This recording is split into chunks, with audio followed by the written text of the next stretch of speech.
नमस्कार। आज हम चर्चा करेंगे शेयर मार्केट में बुध ग्रह की क्या भूमिका है, क्योंकि शेयर मार्केट का कारक ग्रह बुध है और शेयर मार्केट सदैव न ऊपर जाता है न नीचे जाता है, उतार चढ़ाव इसमें लगा रहता है और विश्व की सभी अच्छी बुरी घटनाओं का इस पर प्रभाव पड़ता है। जब विश्व में रिसेशन आता है, मंदी का दौर आता है, तो बाजार किसी भी देश का हो, शेयर मार्केट नीचे रहता है। कभी युद्ध की स्थिति का कोई आकलन करता है, जैसे अब रूस और यूक्रेन का प्रभाव पूरे विश्व के शेयर बाजार पर पड़ रहा है। यदि किसी देश में कोई ऐसे घटना घटती है जो महामारी के रूप में बीमारी फैलती है, तो उसके कारण भी शेयर मार्केट पर प्रभाव पड़ता है। तो शेयर मार्केट के उतार चढ़ाव को हम ज्योतिष के माध्यम से बुध ग्रह के द्वारा समझने का प्रयास करेंगे कि बुध ग्रह हमारी क्या मदद करता है, क्योंकि शेयर मार्केट में बुध का विशेष महत्व है। बुध शेयर मार्केट का कारक है। यदि आप शेयर मार्केट में कार्य करना चाहते हैं, आप किसी भी तरह से अचानक धन प्राप्ति का योग अपनी कुंडली में देखना चाहते हैं, तो बुध को अवश्य देखें, क्योंकि बुध न केवल शेयर मार्केट का बल्कि तर्क का, गणित का, फाइनेंस का कारक ग्रह है।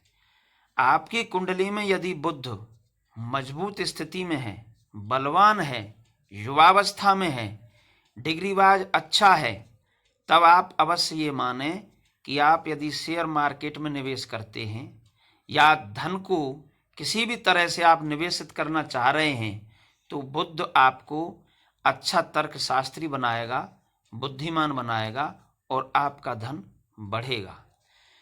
विशेषकर बुध ग्रह यदि लग्न में होता है तो जातक तर्कवान होता है, तर्कशास्त्री होता है, विवेकवान होता है, गणित उसकी अच्छी होती है। और शेयर मार्केट में गणित बहुत अच्छी होनी चाहिए। बहुत अच्छी का अर्थ यहाँ यह समझें कि यदि कोई शेयर आप लेना चाहते हैं और शेयर मार्केट की आपको जानकारी नहीं है, तो आप सट्टा लगा रहे हैं, आपको लाभ नहीं होगा, हानि हो सकती है।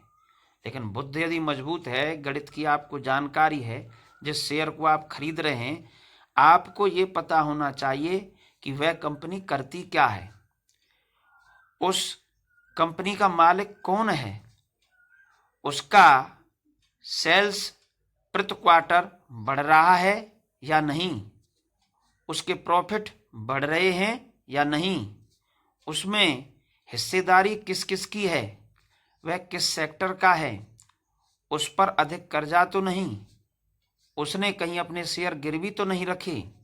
ये सब डीपली जानकारी जब आप कर लेते हैं, तभी आप शेयर मार्केट में लाभान्वित होते हैं। और यह जानकारी देने का कार्य करता है बुध ग्रह। वह व्यक्ति को विवेकवान बनाता है, विवेक के साथ वह कार्य करता है। तो बुध यदि लग्न में है तो वह जातक विवेकवान होगा, तर्कशास्त्री होगा। तर्क का अर्थ यहाँ यह है कि आने वाला भारत का भविष्य कैसा होगा, किन वस्तुओं की ज़्यादा आगे डिमांड रहेगी, कौन से सेक्टर आगे चल सकते हैं, किस चीज़ में मैं निवेश करूं जिससे उसकी खपत ज़्यादा होगी और उस कंपनी को बहुत अच्छा प्रॉफिट होगा। जो ये पूर्वानुमान कर लेते हैं, वही शेयर मार्केट से अच्छा धन अर्जित करते हैं। इसलिए शेयर मार्केट में यदि आप धन लगाना चाहते हैं, तो अपनी कुंडली में बुध ग्रह को अवश्य देखें। बुध बलवान होना चाहिए। और बुध कहाँ कहाँ बलवान होता है, यह बात हम आपको अच्छी तरह से समझा दें कि बुध लग्न में बैठा हो, द्वितीय भाव धन का भाव है, धन भाव में बैठा हो, पंचम भाव शेयर मार्केट का भाव है, यदि यहाँ पर बुध बैठा है, अच्छा है, बलवान है, तो अवश्य आपको धन का लाभ शेयर मार्केट से होगा। शेयर मार्केट के लाभ के लिए लॉन्ग टर्म की हम यहाँ बात कर रहे हैं, इंट्राडे की बात नहीं कर रहे हैं। आने वाले वीडियो में बताएंगे आगे इंट्राडे क्या है। हम बात कर रहे हैं यहाँ पर लॉन्ग टर्म इन्वेस्टमेंट, जो आपने एक बार किसी कंपनी में लगाया और वह 5, 10, 20, 50 साल के लिए आपने उसको छोड़ दिया तो वह किस प्रकार से ग्रो होगा। पंचम भाव में बैठा हुआ बुध शुभ ग्रह से यदि दृष्ट है, बलवान है, तो आपको लाभ होगा। यदि बुध ग्रह आपका नवम भाव में बैठा है तो भाग्य का भाव है, भाग्य का होना बहुत आवश्यक है। भाग्य यदि आपका अच्छा है तो आपको लाभ होगा। दसम भाव व्यवसाय का है, दसम भाव में यदि बुध विराजमान है तो आप शेयर खरीद के उस कंपनी के हिस्सेदारी ले रहे हैं, आप उसके व्यवसाय में हिस्सेदार हैं, इसलिए बुध यदि दसम में है तो आपको लाभ होगा। एकादश में है तो आपको लाभ होगा। इसलिए बुध ग्रह यदि धन भाव, लग्न, पंचम, नवम, दसम, एकादश में है और अच्छी स्थिति में है तो आपकी कुंडली शेयर मार्केट के लिए है। राहु अचानक धन देने वाला ग्रह है, यदि उसकी युति बुध के साथ में पंचम या एकादश में बन जाती है तो बुध अचानक लाभ देता है।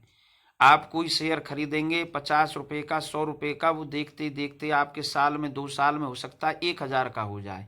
यह राहु ग्रह के कारण है। अब ये युतियां किस प्रकार आपकी कुंडली में बन रही हैं, आप चेक करें कि यदि पंचमेश और लाभेश दोनों इकट्ठे बैठे हैं पंचम भाव में या लाभ भाव में, तो वो अपने घर को देखते हैं स्वग्रही दृष्टि से, तो आपको लाभ होगा शेयर मार्केट से।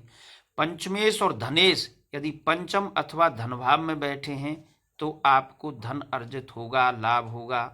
यदि धनेश और लाभेश धन भाव अथवा लाभ भाव में बैठे हैं तो आपको धन अर्जित होगा शेयर मार्केट से। पंचमेश और भाग्येश, क्योंकि भावात भावम के सिद्धांत के अनुसार पंचम भाव का भाग्य स्थान, पंचम स्थान उसका भाग्य है। पंचम भाव का भी शेयर मार्केट का भाव नवम भाव है, तो ये दोनों यदि युति करते हैं तो आपको शेयर मार्केट से लाभ होगा। लग्नेश और पंचमेश, लग्न आप स्वयं हैं और लग्नेश की और पंचमेश की युति यदि लग्न और पंचम भाव में बनती है तो आपको लाभ होगा। इनकी युति धन भाव, लाभ, पंचम, नवम, दसम लग्न में हो और शुभ ग्रहों की दृष्टि हो तो आपको शेयर मार्केट से लाभ होगा। ज्योतिष आपकी सहायता करता है। बुध का दृष्टि संबंध जरूर होना चाहिए इन भावों पर, किसी भी प्रकार से हो, पंचम पर, लाभ पर, धन पर, भाग्य पर, विशेषकर पंचम और लाभ पर होना चाहिए। या राशि परिवर्तन योग हो, बुध यदि आपका धनेश बन करके बैठा है तो पंचमेश में, पंचम में बैठा हो, या पंचम का स्वामी है तो वह धन भाव में बैठा हो, राशि परिवर्तन हो या दृष्टि संबंध हो तो आपको अवश्य लाभ होगा। आपकी कुंडली में यदि बुध बलवान है, उसकी दशा अंतरदशा चल रही है तो आप शेयर मार्केट में निवेश कर सकते हैं, आपको लाभ होगा। बुध का संबंध यदि राहु से बन जाता है पंचम अथवा लाभ भाव में, बुध का संबंध यदि चंद्र से बनता है दसम में, नवम में, लाभ में, धन में, तो आपको लाभ होता है। यदि गुरु से बनता है तो आपको लाभ होता है। शनि से बुध का योग बनता है तो भी आपको लाभ होगा। तो आप अपनी कुंडली चेक करें और आगे के वीडियो